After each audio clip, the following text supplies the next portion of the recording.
Hello everyone, welcome to our YouTube channel the commerce show. आज हम लोग बात करने वाले हैं एक नए टॉपिक के बारे में जिसका नाम है टाइम सीरीज एनालिसिस। ठीक है, आई होप कि आप लोगों को सारी चीज़ें अच्छे से समझ में आए। ये हमने कुछ शीट्स रेडी की हैं जिसके बेसिस पे हम आपके बेसिक्स क्लियर करने वाले हैं इस टॉपिक से रिलेटेड, जो भी आपके एग्ज़ाम्स में आने वाले हैं। और हमने कोशिश की है कि इसमें आपके मीनिंग, ठीक है, इसमें आपके कंपोनेंट्स और इसमें आपके मेज़रमेंट्स, ये सारी चीज़ें इंक्लूड करने की। और कुछ हमने आपके इसमें चार्ट्स वगैरह भी इंक्लूड किए हैं सो दैट आपको चीज़ें अच्छे से समझा सके।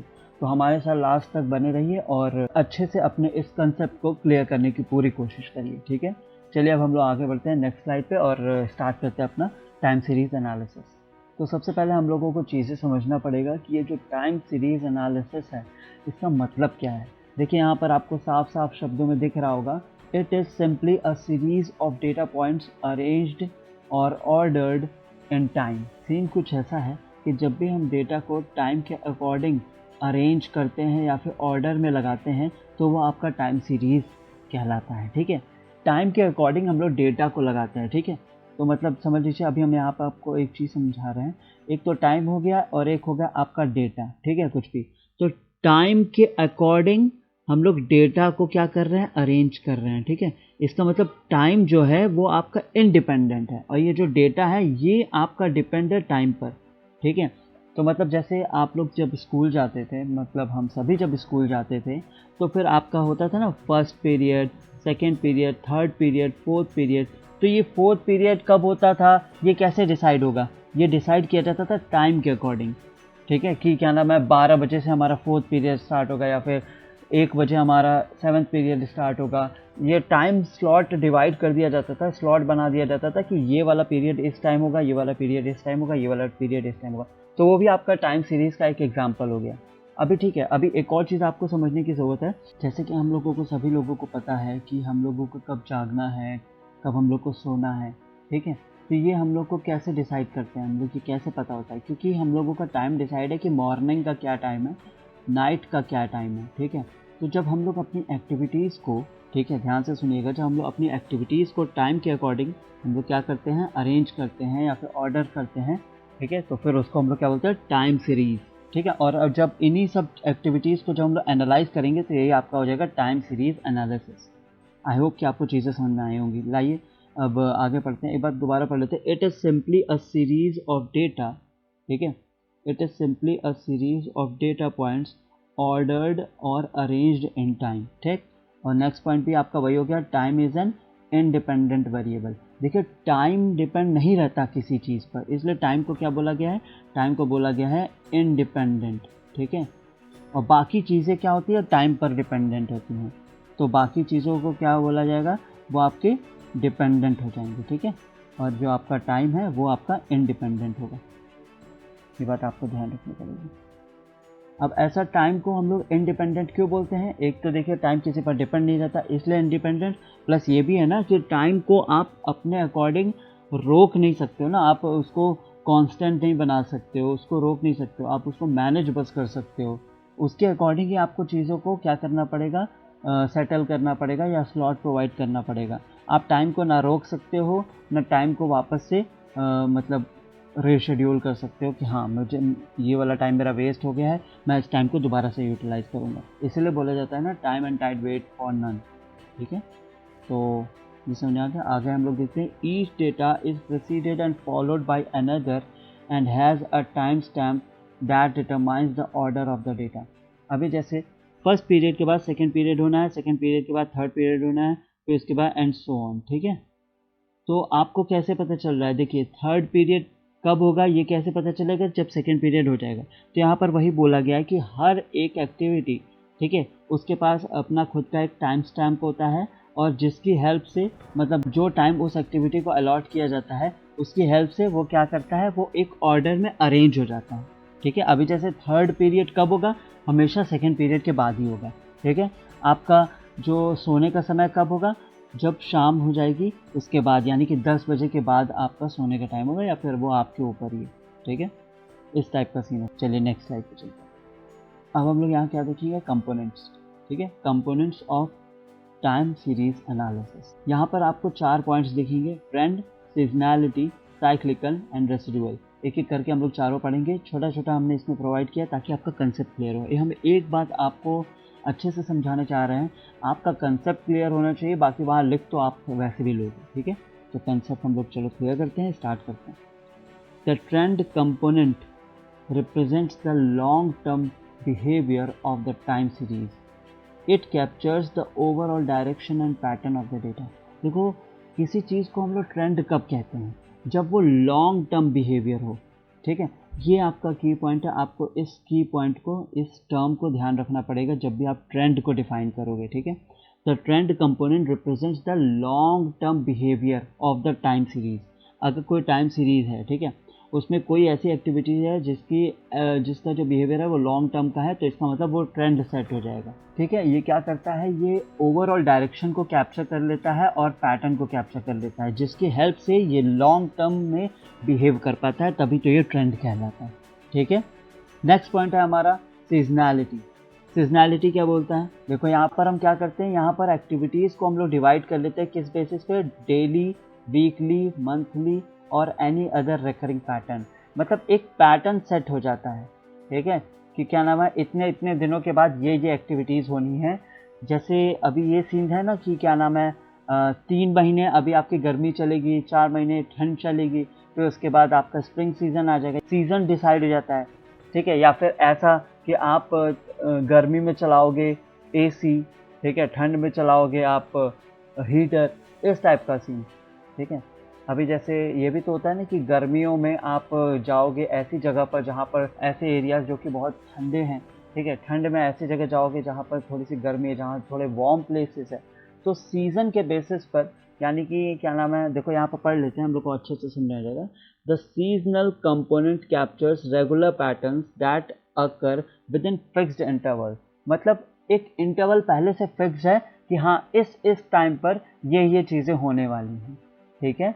अभी जैसे आपको पता है कि आपकी गर्मी की छुट्टियां कब होने वाली हैं, वो गर्मियों में होंगी, ठंड की छुट्टियां कब होने वाली है, वो ठंड में होंगी, ठीक है। तो ये सब चीज़ें आप लोग को पहले से पता है कि कौन सी चीज़ कब अकर होने वाली है, तो वो आपका सीजनैलिटी में आ जाएगा, ठीक है। आपको पता होना चाहिए। हम लोग कंपोनेंट्स पढ़ रहे हैं किसके, हम लोग कंपोनेंट पढ़ रहे हैं टाइम सीरीज के, ठीक।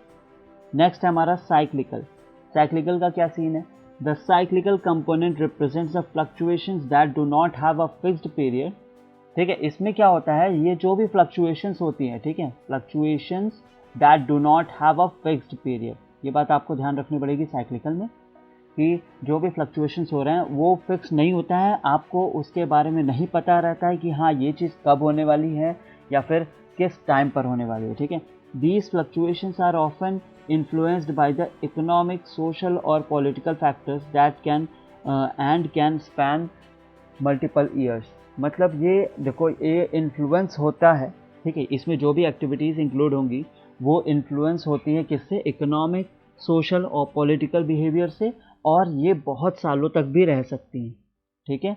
अभी जैसे मान लीजिए कोई सरकार बन रही है, ठीक है, तो उसका भी एक टाइम पीरियड है, ठीक है, कि क्या नाम है, या फिर किसी भी पॉलिटिकल पार्टी ने कुछ भी अगर पॉलिसी इंट्रोड्यूस की, ठीक है, तो वो भी आपके कई सालों तक चलने वाली है। ऐसा नहीं है कि अभी कुछ सालों के बाद वो बंद हो जाएगी, ऐसा कुछ नहीं। आपको उसके बारे में पता नहीं होता कि कब ये इसकी पॉलिसी की एंड होगी, ठीक है। अभी जैसे आपको एक एग्जांपल दे देते हैं, कोविड से रिलेटेड जो भी पॉलिसीज़ बनाई गई थी, ठीक है, तो वो पॉलिसीज़ कब एंड हुई, ठीक है, इसके बारे में किसी को पता नहीं था ना कि क्या नाम है, कब से हम लोग मास्क पहनना बंद कर देंगे। अभी भी कई सारी जगह पर बोला जा रहा है कि आप लोग को मास्क पहनना जरूरी है, लेकिन बहुत सारी जगह पर इसको क्या कर दिया गया है कि ये आपके ऊपर है, मैंडेटरी नहीं किया गया है। It's all up to you कि आपको पहनना है कि नहीं पहनना है, ठीक है।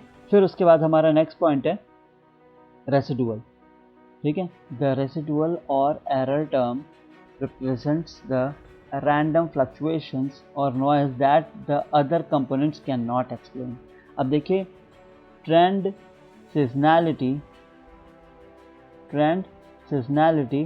साइक्लिकल, ये तीनों जो पॉइंट्स हैं, ठीक है, ये तीनों जो पॉइंट्स हैं, ये जो चीज़ें एक्सप्लेन नहीं कर पाए, जो नॉइजेस को या फिर जो भी टाइम सीरीज एक्सप्लेन नहीं कर पाए, वो सब चीज़ें आपको रेसिडुअल में देखने को मिल जाएंगी, ठीक है।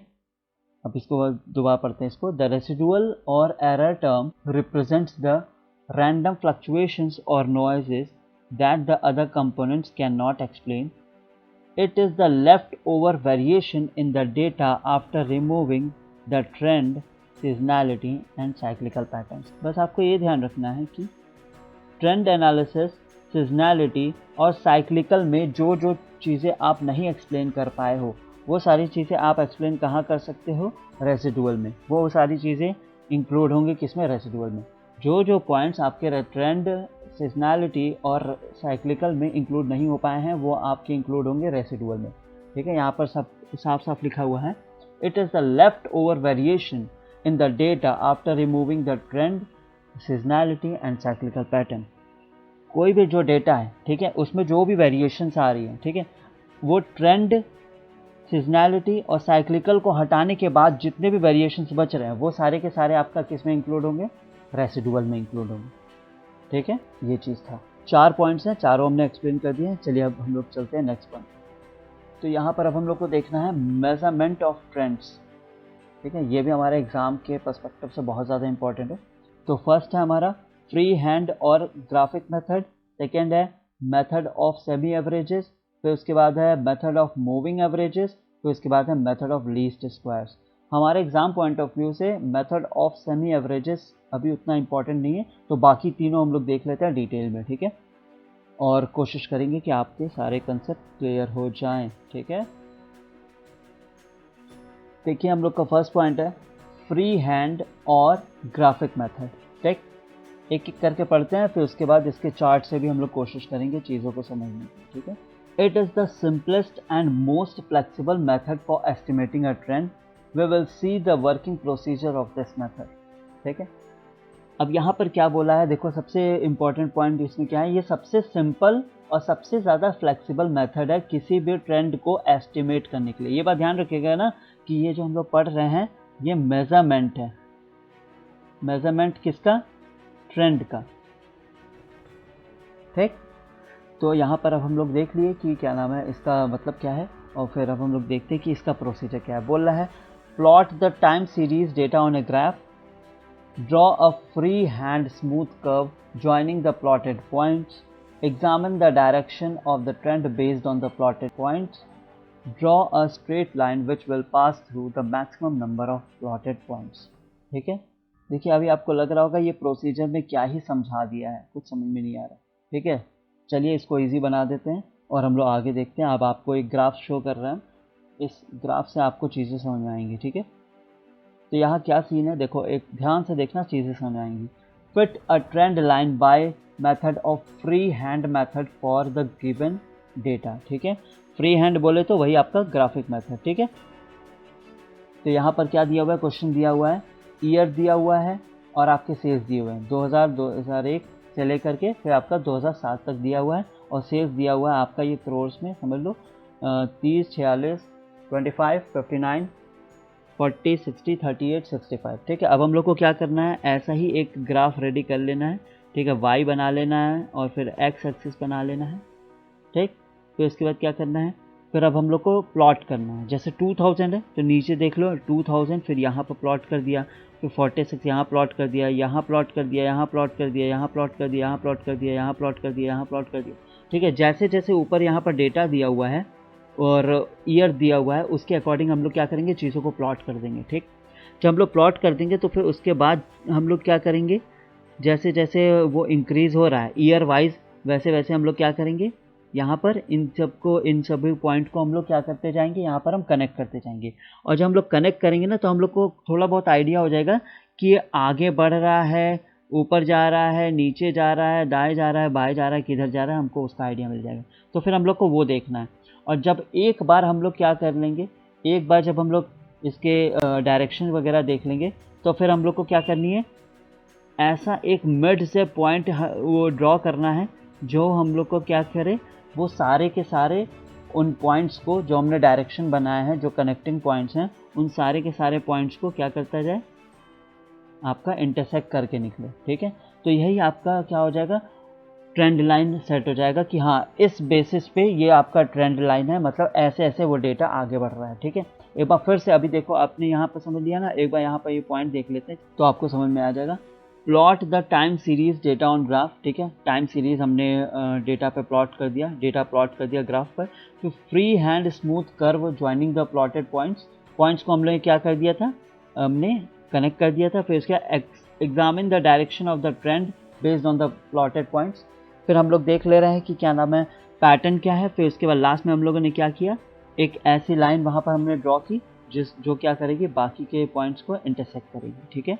तो आपको दिख रहा होगा यहाँ पर ये रहा, ठीक है, दिख रहा है ना। और ये हमारी क्या है, ये हमारा ट्रेंड बता रहा है हमको, और ये हमारी क्या हो जाएगी, ट्रेंड लाइन हो जाएगी, ठीक। बहुत ईजी है, बहुत ज़्यादा हार्ड नहीं है।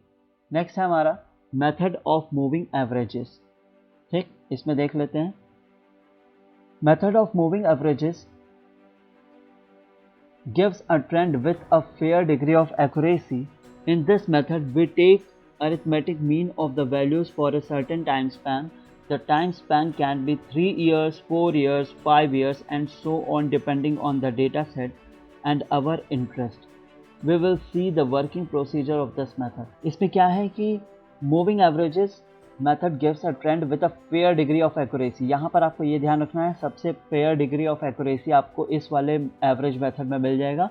इन this method we take arithmetic mean of the values for a certain time span. यहाँ पर आपको जो भी क्वेश्चन में डेटा दिया रहेगा, ठीक है, आपको क्या करना होगा, उस टाइम स्पैन का आपको अरिथमेटिक मीन निकालना पड़ेगा उन वैल्यूज़ का, ठीक है।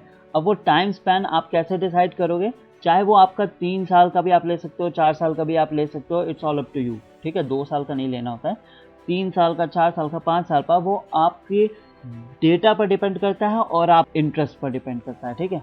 अभी जैसे यहाँ पर आपको ये प्रोसीजर दिख रहा होगा, ये दिखने में तो काफ़ी खतरनाक लग रहा है, लेकिन ये बिल्कुल भी खतरनाक नहीं है, ठीक है। यहाँ पर 5 पॉइंट्स हैं, इन 5 पॉइंट्स को अगर आप डायरेक्ट पढ़ोगे तो समझ में नहीं आएगा। हम लोग एक काम करते हैं, पहले हम लोग क्या करते हैं, हम लोग ग्राफ चेक कर लेते हैं, उसके बाद ये सारे पॉइंट्स आपको ईजिली समझ में आएंगे, ठीक है। देखिए ये रहा ग्राफ, तो इसका ये सीन है कि यहाँ पर बोला गया है कैलकुलेट 3 ईयरली मूविंग एवरेजेस। यहाँ पर पहले से बता दिया कि आपको 3 ईयर मूविंग एवरेज के बेसिस पर आपको कैलकुलेट करना है ट्रेंड को। Number of students studying in higher secondary school in a particular village from the following data, ठीक है। तो यहाँ पर डेटा क्या दिया हुआ है, यहाँ पर ईयर प्रोवाइड किया गया है और यहाँ पर क्या प्रोवाइड किया गया है, नंबर ऑफ स्टूडेंट्स, ठीक। तो यहाँ पर क्या बोला गया है, 1995 से लेकर 2004 तक दिया हुआ है और नंबर ऑफ स्टूडेंट्स 300 और 400 के लाइन में ही है, ठीक है। तो अब इसको क्या कैलकुलेट करेंगे, ये ध्यान से देखना। सबसे पहले हम लोग क्या करेंगे, यहाँ पर ईयर लिख लेंगे, फिर नंबर ऑफ स्टूडेंट्स लिख लेंगे, ठीक। अब यहाँ पर क्या करना है, जैसे देखो टोटल कितना डेटा है, 1 1 2 3 4 5 6 7 8 9 10 ईयर्स का डेटा वहाँ पर हमारे पास दिया हुआ है यहाँ पर, ठीक है। अब हम लोग क्या करेंगे, पहले 3 को हम लोग क्या करेंगे, ऐड करेंगे, मतलब 332 317 357, इन तीनों को ऐड करके फिर हम लोग कहाँ पर लिख देंगे, सेकेंड वाले में लिख देंगे, ठीक। फिर इसके बाद क्या होगा, 317 357 और 392, इन तीनों को ऐड करके लिख देंगे 1066, ठीक। फिर ऐसे ही हम लोग को हर 3 का पेयर बना करके हम लोग ऐसे लिखना है, ठीक है। ये ध्यान रखिएगा आप लोग, ठीक। आपको ऐसे करना है, ऐसे करना है, ऐसे करना है, बस ये बात आप ध्यान रखिएगा। 3 का पेयर बना करके आपको यहाँ क्या करना है, आपको यहाँ पर कैलकुलेट करके लिखते जाना है, ऐड करके, ठीक है। 3 ईयरली मूविंग टोटल, ठीक है, 3 ईयरली मूविंग एवरेज का टोटल, ठीक। एवरेज का टोटल नहीं है, बस टोटल लिखें, ठीक। अब जब यहाँ पर आप सबका टोटल यहाँ पर कैलकुलेट कर लोगे, लिख लोगे, तो फिर अब आपका क्या होगा सीन, अब नेक्स्ट वाले में अभी आपने सिर्फ टोटल निकाला है, अब नेक्स्ट वाले में आप लोग क्या कहते हैं, पॉइंट में आप लोग निकालोगे एवरेज, मतलब ये जितना भी दिया हुआ है ना उसको हम लोग क्या करेंगे, एवरेज निकाल लेंगे। यानी कि सभी को, जैसे 1006, इसको हम लोग जब 3 से डिवाइड करेंगे तो हमारा इतना ही आएगा, 335.33, ठीक। तो इसको हम लोग जब कैलकुलेट करेंगे तो आपका इतना ही आएगा। तो ऐसे जब आप कैलकुलेट कर लोगे, ठीक, तो फिर आपको एक यहाँ पर दिख जाएगा एक ट्रेंड कि 3 साल के एवरेज के बेसिस पर आपका ट्रेंड क्या चल रहा है। पहले 335, फिर 55, फिर 383, फिर 399, 405, 414, मतलब ये इंक्रीजिंग नेचर का ही है, ठीक है। तो देखो ये भी बहुत ज़्यादा डिफ़िकल्ट नहीं था, ये बस चीज़ें समझने वाली थी। आपको ध्यान रखना होगा कि देखो ऊपर वाले में क्या था, ऊपर वाले में आपको बस फिगर ड्रॉ करना था, यहाँ पर आपने फिगर ड्रॉ किया और फिर उसके बाद उसके बेसिस पे आपने ट्रेंड का पता कर लिया कि आपका ट्रेंड किस हिसाब से बढ़ रहा है। और फिर इस वाले में क्या सीन था, इस वाले में आप लोगों का ये सीन था कि आप क्या कर रहे हो, एवरेज निकाल रहे हो, ठीक है, 3 ईयर्स के बेसिस पर, 4 ईयर्स के बेसिस पर, ये आपके ऊपर डिपेंड करता है। एंड प्लस कभी कभी एग्जाम में भी प्रोवाइड कर देता है कि हाँ आपको ऐसे कैलकुलेट करना है, ठीक है। चलिए नेक्स्ट पॉइंट पे देखते हैं, नेक्स्ट पॉइंट का क्या सीन है।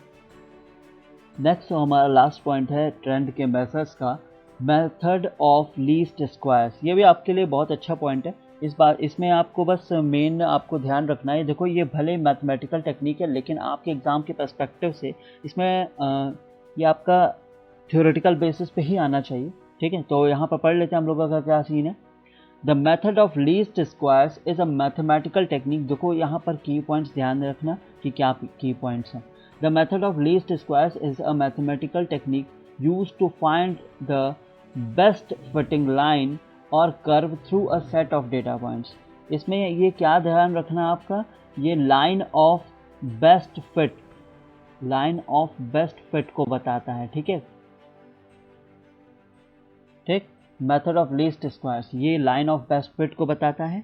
और इसमें आगे क्या लिखा है, it is commonly used in statistics and regression analysis to determine the trend और relationship between the variables.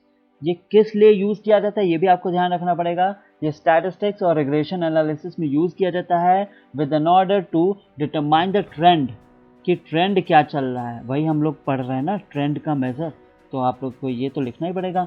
It is commonly used in statistics and regression analysis to determine the trend और relationship between the variables, ठीक है। ये जो आपका line of best fit यानी कि method of least squares है, ठीक है, ये आपका बताता है, ये डिटरमाइन करने में हेल्प करता है कि आपका ट्रेंड का क्या सीन है, मतलब अभी आपका क्या ट्रेंड चल रहा है और आपके रिलेशनशिप का क्या सीन है, मतलब जो वेरिएबल्स को आप स्टडी कर रहे हो उनके बीच में क्या रिलेशनशिप एग्जिस्ट कर रही है, ठीक है। तो ये आपका इससे रिलेटेड था, ठीक। आई होप कि ये पॉइंट आपको समझ में आया होगा। टोटल हमने 3 पॉइंट हम लोगों ने देख लिए, 4 पॉइंट थे लेकिन हम लोगों के एग्ज़ाम के पर्सपेक्टिव से हम लोगों का सिर्फ 3 पॉइंट ही देखने थे। आई होप कि आपको सारे के सारे चीज़ें समझ में आई। जैसे अभी हम लोगों ने बात कर ली है मीनिंग के बारे में, हम लोगों ने बात कर ली है, ठीक है, हम लोगों ने बात कर ली है ट्रेंड के मेजर्स के बारे में, ठीक है, और भी हम लोगों ने कई सारी चीज़ें बात कर ली हैं। फिर हम लोगों ने कंपोनेंट्स के बारे में बात कर लिया है, ठीक, और हम लोगों ने ग्राफ्स की हेल्प से हम लोगों ने चीज़ों को अच्छे से समझ लिया है डिटेल में। तो यहाँ पर मेरे साइड से तो आपका ये कंसेप्ट क्लियर हो गया है। इन केस अगर आपको चीज़ें नहीं समझ में आ रही है तो आप अपने डाउट्स को कमेंट बॉक्स में ज़रूर मेंशन करें, और अगर कोई नई वीडियो चाहिए किसी और दूसरे टॉपिक पर, अगर आपको वीडियो चाहिए तो आप जल्द से जल्द वो भी बताएं, सो दैट मैं जल्द से जल्द आपकी हेल्प कर सकूं। सभी चीज़ें अच्छे से समझा दी गई हैं। नहीं समझ में आया तो वीडियो को दोबारा भी देखना, कुछ अच्छा लगे तो भी कमेंट बॉक्स में बताओ, कुछ अच्छा नहीं लगा, कुछ चीज़ें नहीं समझ में आई या फिर कुछ डाउट है तो उसको भी कमेंट बॉक्स में बताओ। कमेंट बॉक्स बिल्कुल आपका अपना है, ठीक है। खूब सारा पानी पीजिए, अपने पेरेंट्स का ध्यान रखिए और अपना भी ध्यान रखिए। Thank you so much.